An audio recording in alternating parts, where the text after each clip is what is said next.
Hi guys, এইটো মোৰ first mini blog হয়। বৰষুণটো চাওকচোন কেনেকৈ নেৰানেপেৰাকৈ দি আছে ৰাতিপুৱাৰ পৰা।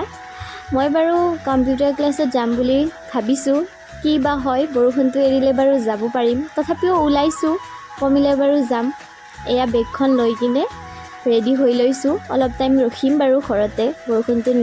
এয়া চাওকচোন ৰাস্তাটো কিমান বানপানী হৈছে।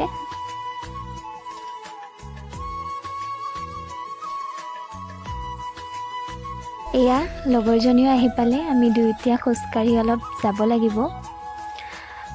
এয়া ICS কম্পিউটাৰ চেণ্টাৰ ওচৰতে। মোৰ শেষ হোৱাৰ বাবে তাই কৰি আছে, তাইৰ শেষ হোৱা নাই, সেইকাৰণে তাইক ৰখি আছোঁ। বৰষুণটো দি থকাই একো খোৱাও নহ'ল আৰু সেইকাৰণে ঘৰতে গুচি আহিলোঁ। তাইও ঘৰত গুচি গ'ল। আজিলৈ ইমানে, বাই বাই।